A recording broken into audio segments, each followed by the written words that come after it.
Now, from the University of Okoboji, it's Okoboji Broadcast with Jeff Thee. Welcome to Okoboji Broadcast, everybody. I'm Jeff Thee, coming to you from our studios right here, historic Arnold's Park Amusement Park. I'm pleased to have back here with me Andrew Fisher, the CEO of the Bedell Family YMCA of the Okobojis. Right. And my friend, how you doing? I'm doing great. Thanks for having me, Jeff. It's we're in a little bit of a transition time in terms of the weather, which we needed like Yes. a month ago. But it's good to see work's being done outside. Docks are getting put in. The Yes. water is open, and there's a lot of good things ahead of us. And we even get a sunny, warm day in between here right now. So We know better days are coming, Absolutely. and we're certainly improved where we were a month and a half ago. So let's take it as a win. For and sure. We'll move on. Speaking of wins, you're holding a wonderful award there, Andrew, Yeah, and hold I it up a know little bit here. right there, you bet. There you And I know that you would be the first to say this is not a singular award. This is an organizational award. This is an award for the Iowa Great Lakes area community as well. But explain a little bit of what we have and how we got here. Yeah, so it's the Eagle Award, which comes from the NATO organization, which is the North American YMCA Development Organization. And so essentially it's the philanthropy side of YUSA. And so, as you mentioned, it's an organizational award. We were fortunate enough to be nominated last year for this award by a previous winner who had worked with us on the Igniting Healthy Legacy campaign. Right. And we didn't end up winning the award last year. In fact, we ended up winning a different award in terms of some communication efforts and things that our marketing, as well as some of the work that our volunteers did around the Igniting Healthy Legacy campaign. Right.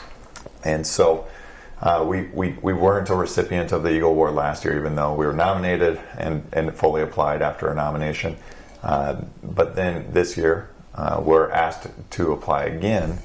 And because of the work that's been done over the past 5 years around our organization, we were ultimately selected as winners in our budget category of a $2 million to $10 million organization size. Right, And so 2 weeks ago, had the opportunity to go to Houston, Texas to this year's NATO conference, which moves around the country annually. And myself, Dr. Walter Mendenhall, who was a campaign volunteer for the Igniting Healthy Legacy campaign. Right. And then our current board chair, Dalton Kidd, were able to go and represent the YMCA of the Okobojis to receive the award and be a part of that ceremony. So it's a pretty cool deal. That is pretty cool. And, when I think back to the start of the Ignite campaign, I mean, your staff did a great job of informing the public of what you wanted to happen, what needed to happen at the camp and at the Y and so forth, and got that information out, went to different governmental entities, certainly went, service clubs, got the word out anywhere you could, to now a project that the pool is done at the Y, I believe, and construction is still ongoing at the camp, but you'll get there. But this is kind of where things started. Absolutely. So it was a comprehensive campaign, and so really with the Igniting Healthy Legacy campaign, it was more than just projects, but it was about sustainability. Yes. And so that was what was kind of unique with our nomination and application towards this award. Given the size of organization, size of community that we have, to do an all-in-one campaign to do debt elimination, endowment growth, and then specific projects. And so, so it's just unique in that regards. And we started out trying to raise $6.5 that grew to $7.5 million around projects at Camp Foster, Bedell, and then the other sustainability pieces.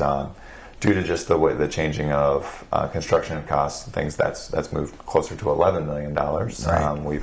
We're in the ballpark of 10 at this point. We have 2 construction projects that are currently taking place at Camp Foster: a dining hall renovation and expansion, as well as an Airnasium project for outdoor recreation. And so they're pushing hard to get those done before camping season kicks off. The winter was not friendly to construction for anyone in Northwest Iowa. Yeah. And so we're working through that. But just a unique campaign that was brought into this whole process. And I love the fact you talk about sustainability, because for any nonprofit, anybody can put up a big building and get some donations to make something happen one time. But the sustainability aspect of it, Andrew, it says a lot about our community and your members, that they have their heart and soul with the mission of the Y and the camp.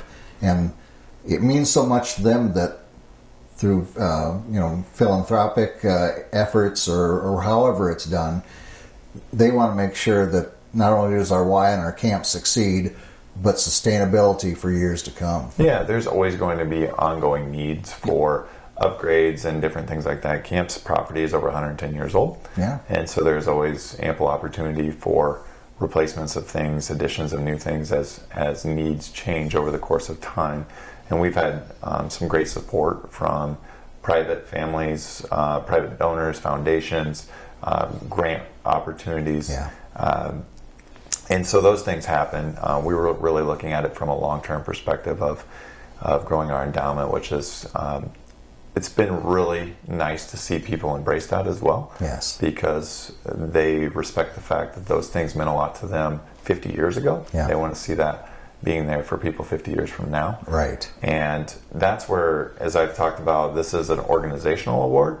It really is more of I look at it as a community award. Yeah. It's something to say for us, we were recognized by an organization that deals with YMCAs, the Iowa Great Lakes. We have so many organizations here that have done amazing things and are supported in a big way. Right. I feel like this is just a piece of the recognition of what we have here in the Iowa Great Lakes in terms of philanthropy, Yeah. the culture that we have in terms of giving back and making things possible.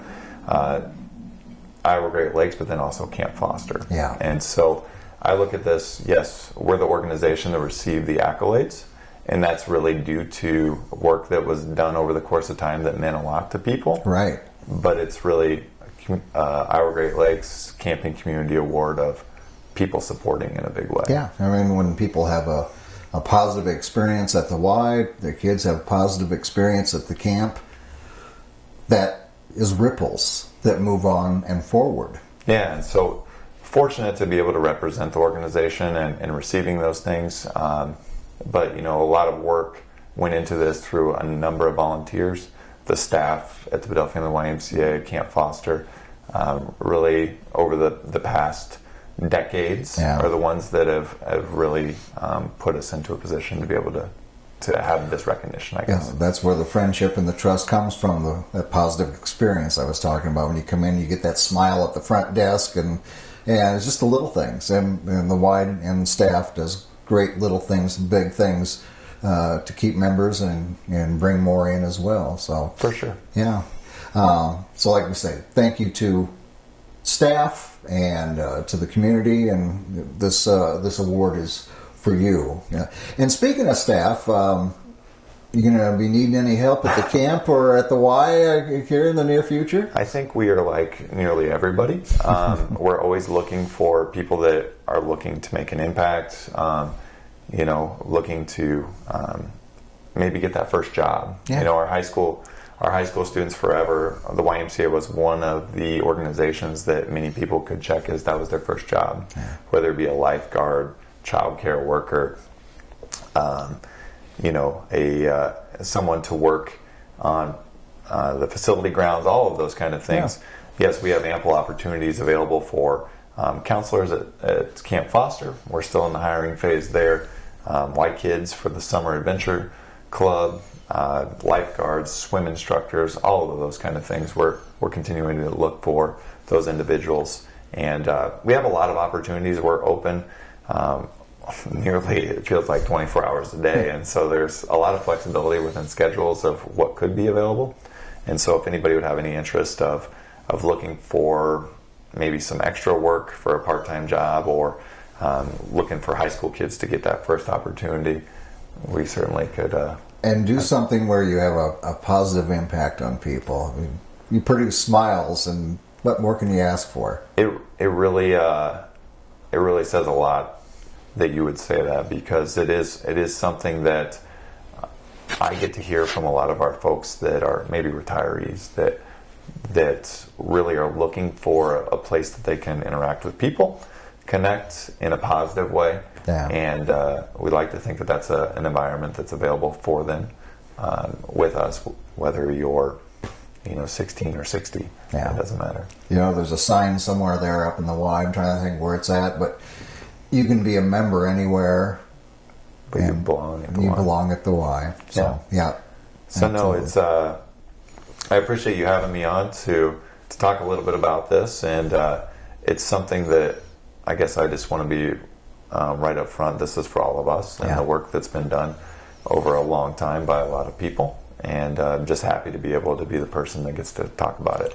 One of the great aspects of the Iowa Great Lakes is the Bedell Family YMCA and Camp Foster. And Andrew, thank you to you and all your staff, volunteers, and people who are donors and make it possible for us that we can call it home as well. For sure. Thank you, Jeff. Absolutely. Andrew Fisher again, CEO of the Bedell Family YMCA, the YMCA of the Okobojies, everybody. We want to thank him for his time. We thank you for watching us right here on Okoboji Broadcast. Okoboji Broadcast from the studios at historic Arnold's Park Amusement Park is brought to you in part by the Scott Troutman State Farm Agency in Spirit Lake, Quest Wealth Management, a financial advisory practice of Ameriprise Financial Services, advisor Jan Spielman, AJ Spielman, and Erica Wachholz. The headquarters of the University of Okoboji is at the Three Sons, open Monday through Saturday 10 to 5 and Sunday from 10 to 4. Bank Midwest, dream big, plan wisely, live well. Lakes Regional Healthcare and Avera partner. Ruthven Locker at the Lake, where carnivores are welcome on Hill Avenue in Spirit Lake. Beck Engineering in Spirit Lake. Be Radiant Laser Skin Studio in the Okoboji Plaza in Okoboji.